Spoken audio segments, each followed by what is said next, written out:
Bitootessa 9/2026 kam jirtu hordoftoota keenya oduu yeroo kana isinitti himna hamma xumuraatti nu waliin tura.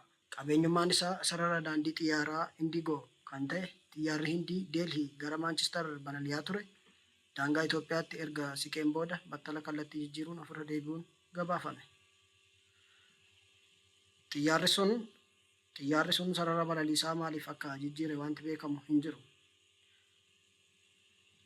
Xiyyaarri sun sarara balaliisaa maaliif akka jijjiire haga ammaatti wanti beekame hin jiru. Xiyyaarri oomishi isaa Boeing 787 kutaa 9 Dreamliner kun balalii 6E33 gara Maanchister balali'aa ture jedhameera. Naanis erga daangaa qilleensa Afrikaa bahaa seeneen booda kallattii jijjiiruun gara daangaa qilleensa Indiyaatti akka deebi'e hordoftuun balalii addunyaa agarsiiseera. Dhimma sana ilaalchisuun dhaabbati sarara daandii xiyyaarichaa rakkoo mudates ta'e waan ta'e hin ibsine. Namootni balalii xiyyaaraa sana keessa turanis sababa kun mudateef kan hin beekne yoo ta'u, boodarra xiyyaarichi erga daangaa qilleensa Indiyaatti deebi'ee booda balalii isaa itti fufeera. Taateen sun ogeeyyii aviyeeshinii biratti gaaffii kaaseera jedhame. US garee Musliimaa Biraazarhuud Sudaan keessaa tarree shororkeessaa jala keesse. Ministeerri dhimma alaa Ameerikaa wiixataa akka beeksisetti garee Musliima Biraazarhuud Sudaan keessaa tarree shororkeessaa jala kaa'eera. Akkasumas garee shororkeessaa biyya alaa jedhee farrajuuf akeekeera. Gareen sun Sudaan keessa nagaan akka hin buune danqaa uumuu fi ilaalcha Islaamaa fiixeetti ba'ee fi hokkara uumuu hordofu jedhee galmaan ga'uuf lammiilee nagaa irratti hokkara hamaa uumuun himate.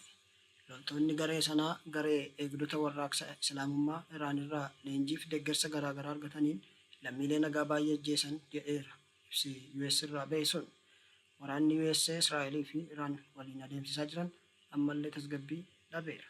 Gareen eegdota warraaqsa Islaamummaa Iraan gartuu meeshaa jajjabaa hidhateef bulchiinsa aangoorra jiru tiksuuf danda'e. Biyyoonni baay'ees tarree shororkeessaa jala kaa'aniiru. Gareen sun biyyoota garaagaraatti michuu tolfatee fi tumsuu qaba. Iraanitti uummatni Motjaab Kaameeniif deeggarsa isaanii mul'isan.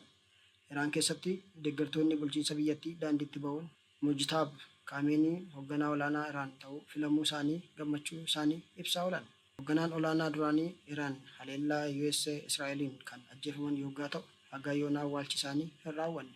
AFP'n akka gabaasetti namoonni 10,000 lakkaa'aman addabaabaayii magaalaa guddoo biyyattii Teeraanitti ba'uun hoogganaa haaraa biyyattiif deeggarsa qaban ibsataniiru. Faallaa sanaan namoonni Iraan gariin isaanii akkas jechuun yaada isaanii ibsatu. Abbaarra hamaadha. Akkasumas hireen isaa kan abbaarra addan ta'uu jedhu.